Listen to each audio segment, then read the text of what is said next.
Programa em cartaz, um oferecimento Topázio Cinemas. Olá! Essa semana tem só uma estreia nos cinemas pra gente comentar, mas é uma super estreia. Super estreia, entendeu? Sim, é Superman, o novo filme do herói mais icônico de todos. Tem muito papo no programa de hoje, eu vi o filme, adorei e vou trazer pra você muita informação e opinião pra você que ainda não viu o filme saber o que te espera e pra você que já viu dizer aí se concorda comigo ou discorda de mim. Sua opinião é muito importante e se você botar ela aí nos comentários, eu prometo que eu respondo. Em troca, eu só peço a sua inscrição no canal, que você dê like, compartilhe o vídeo. Troca justa, né? Vamos juntos nessa então. E agora vamos falar de Superman. Nesse novo filme, seres superpoderosos já estão na Terra há séculos. E o nosso herói já é um velho conhecido que há 3 anos defende o planeta e é muito querido por todos. O que vai mudar a partir de uma terrível descoberta. E para mudar essa imagem negativa que vai ficar dele e provar que ele é do bem, ele vai enfrentar perigos terríveis e um vilão com um plano ambicioso.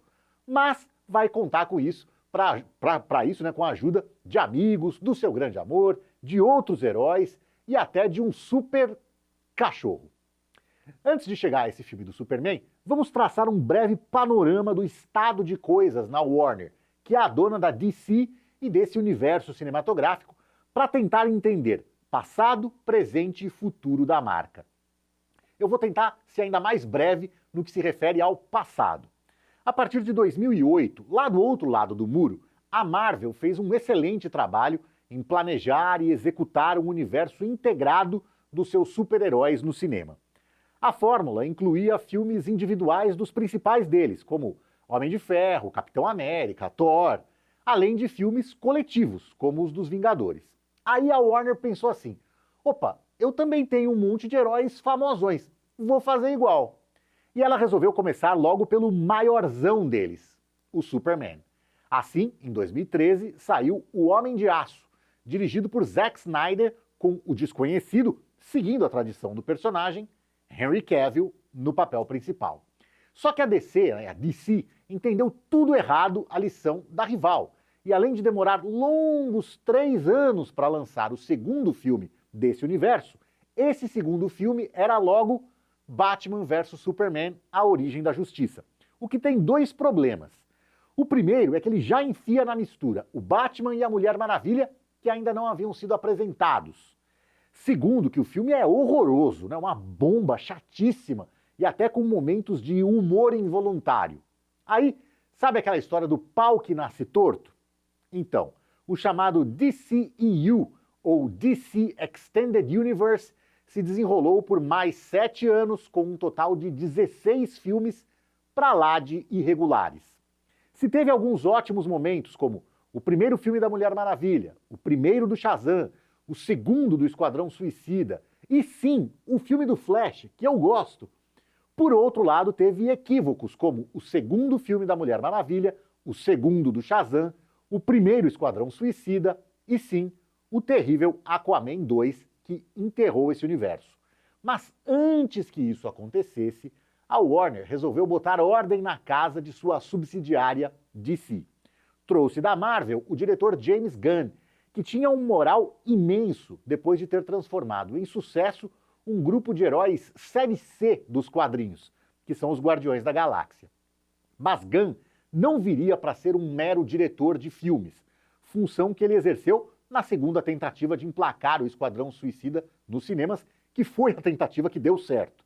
Ele foi contratado para ser o que Kevin Feige é na Marvel, um poderoso chefão, um super produtor que tem a missão de conduzir esse universo ao lado de outro produtor, Peter Safran, aprovando projetos, definindo o tom das produções, enfim, dando um rumo para essas propriedades potencialmente bilionárias. Mas essa ordem que ele botou na casa, pelo menos por enquanto, vai só até a página 2. Ainda tem uma baguncinha rolando.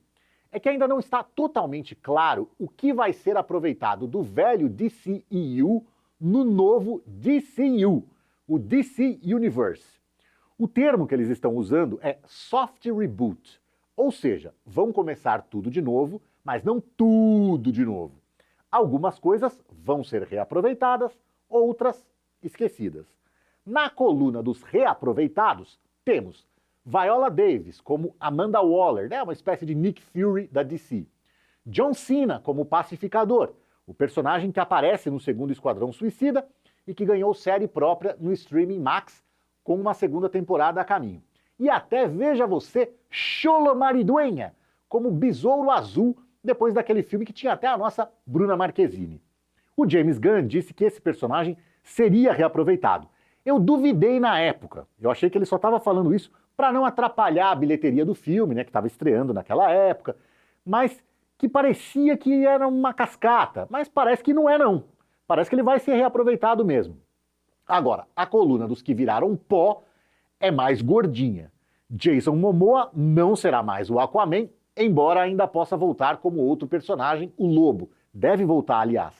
Ben Affleck não será mais o Batman, nem Gal Gadot, a Mulher Maravilha, ou Ezra Miller, o Flash.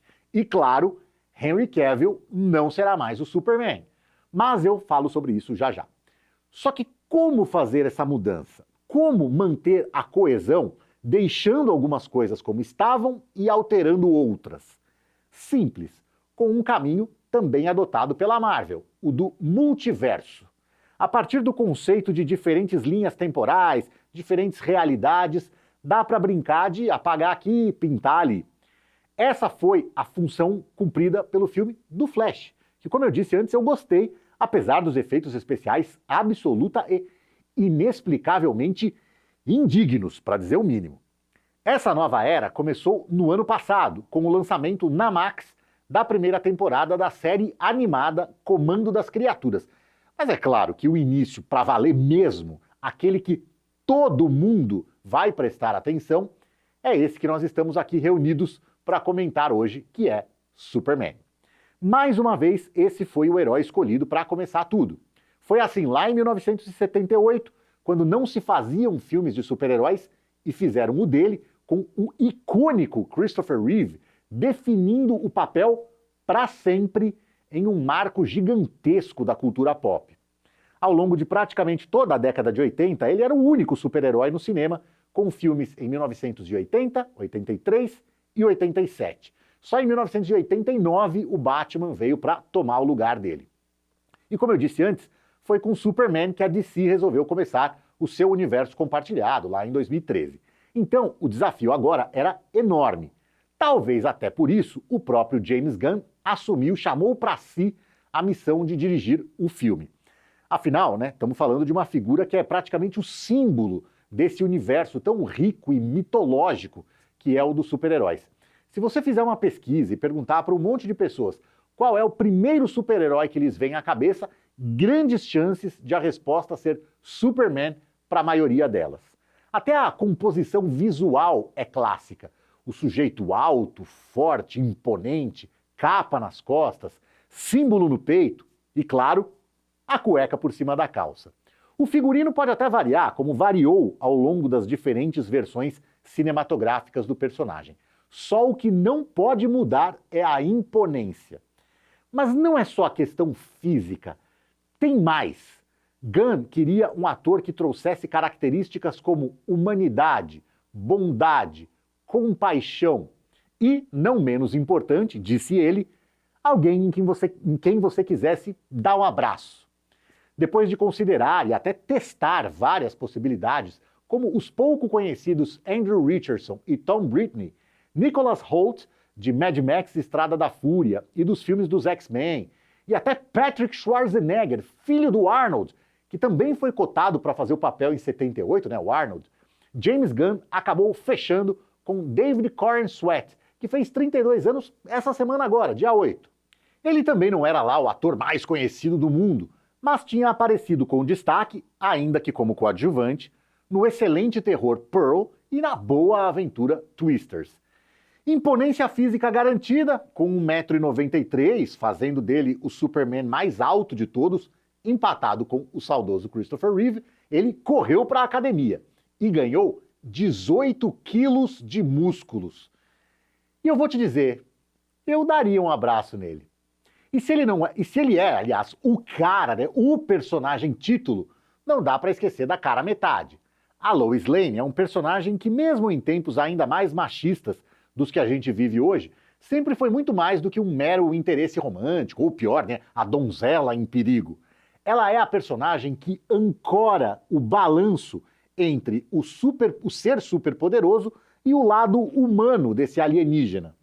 Para esse papel também foram várias atrizes testadas, como Emma Mackey, Samara Weaving e Phoebe Dynevor, antes de ter o martelo batido em Rachel Brosnahan, cujo principal trabalho anterior não era no cinema, mas na TV, a protagonista da série maravilhosa Senhora Maisel. E o que embasaria essa escolha não seriam só os dotes da atriz, mas também a química com o protagonista. Como o próprio James Gunn disse, ele não estava só procurando um Clark e uma Lois, ele estava procurando por Chloes, um match. E foi uma escolha muito acertada. Além de linda e de ótima atriz, ela é perfeita para o papel e sim, tem ótima química na tela com o David Corenswet. Sweat. O filme conta a história a partir de um ponto em que Clark Kent e Lois Lane já estão em um relacionamento e ela já sabe que ele é o Superman. Até como consequência disso, o filme tem pouquíssimo Clark Kent, o que eu confesso que até senti um pouco de falta. Aliás, o roteiro do próprio James Gunn pula não só esse longo caminho do casal, como também resume a história de origem aos diálogos, dispensando a obrigação de mostrar pela milésima vez a navezinha saindo de Krypton com o Superman bebê e a chegada à Terra. Ainda que seja esperto o suficiente para contar essa origem só nos diálogos, né? E ainda assim colocá-la como ponto central da história. Assim como coloca de forma orgânica todos os outros elementos clássicos do personagem, como a Kryptonita, a visão de raio-x, o super sopro, os pais adotivos representando o conforto, o alento, o inspiradíssimo tema instrumental de John Williams, que virou também um símbolo do personagem, e claro, a cueca por cima da calça. Essa não tem explicação, mas está de volta depois de ter sido eliminada na versão mais sombria do Henry Cavill. Aliás, tem isso, né? A versão dos anos 70 e 80 do Superman até abria espaço para o humor, mas nada como essa mais nova. Um contraste bem grande para a encarnação anterior do personagem e que aproxima esse novo universo da DC ao da Marvel, essa questão do humor, ainda que sejam formas de humor diferentes. No caso desse novo filme, ele surge muito mais em gags visuais do que nos diálogos. Um dos exemplos mais deliciosos para mim é o exército de macacos empregado pelo vilão para falar mal do Superman nas redes sociais, que é uma versão dos bots de internet da vida real e que eu achei uma sacada muito divertida. E muito desse humor vem também do Krypto, o cachorro do herói. Ele aparece muito mais do que se poderia supor. Com sua capinha, sua pouca inteligência e seu entusiasmo, ele até supera a previsibilidade do alívio cômico, até porque o filme nem precisa de um, porque já é cômico o suficiente. O cachorrinho efetivamente ajuda o herói, tem muita presença nas cenas de ação e deve dobrar até os fãs mais chatos do Superman.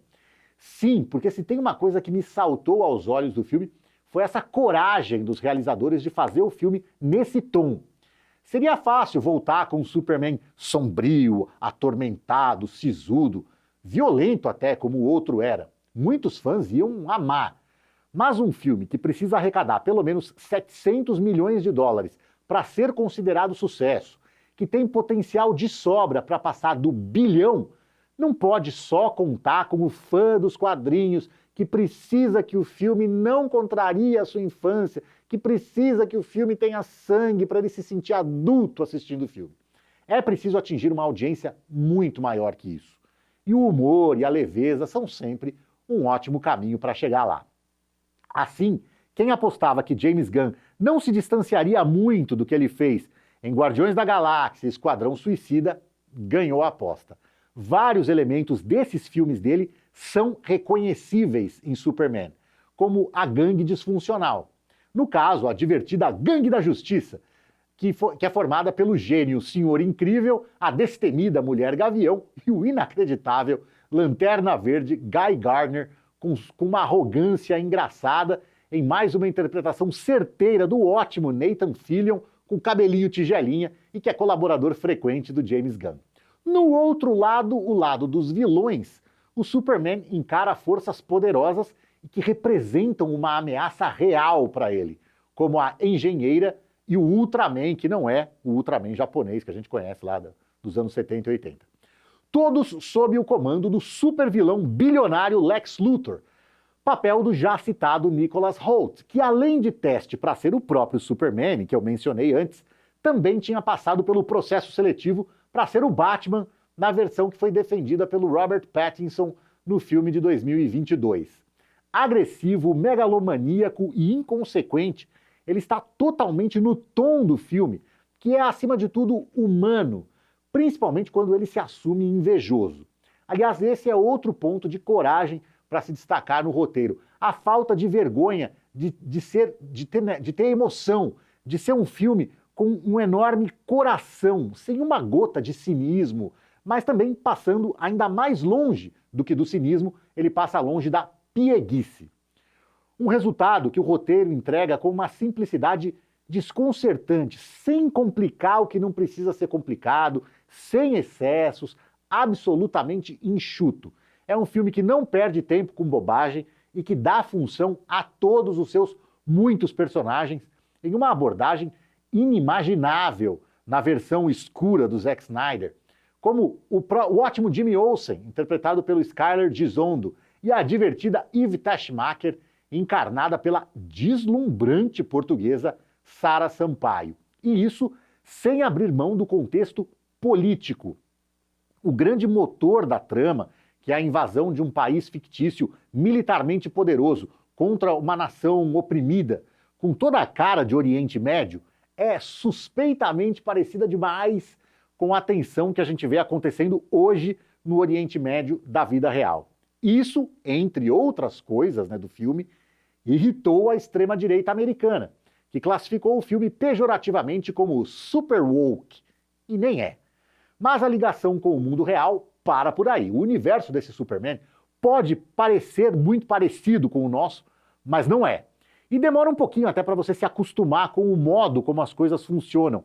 Tipo, os monstros gigantes que aparecem no meio da cidade de Metrópolis, os portais entre dimensões, as tecnologias ultra avançadas. Tudo isso forma uma adorável bagunça, em que a gente não faz a mínima ideia do que vai acontecer na cena seguinte. Tudo parece possível. Um grande exemplo disso é a cena em que o Superman e a Lois Lane têm um diálogo todo sério em um apartamento, enquanto lá ao fundo, no fundo deles, lá do lado de fora, a Gangue da Justiça trava uma batalha aérea contra uma criatura interdimensional. É um enfrentamento desse tipo que parece tão corriqueiro nesse universo que nem merece a consideração do Superman. Ele só continua fazendo ali o que ele já estava fazendo.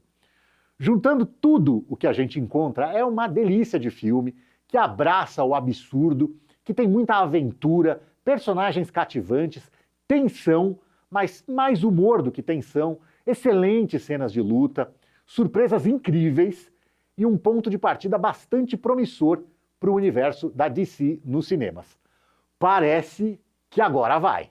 Superman está em cartaz nos cinemas com classificação indicativa 14 anos e duração de 2 horas e 9 minutos. Ah, sim, e o filme tem uma cena de meio de créditos e uma pós-créditos. Já vou avisando que elas não acrescentam muita coisa, não indicam o que vem nos próximos filmes, mas é divertida, então pode ficar no cinema mais esses 6, 7, aí quase 10 minutinhos, porque vale a pena, viu? Tchau!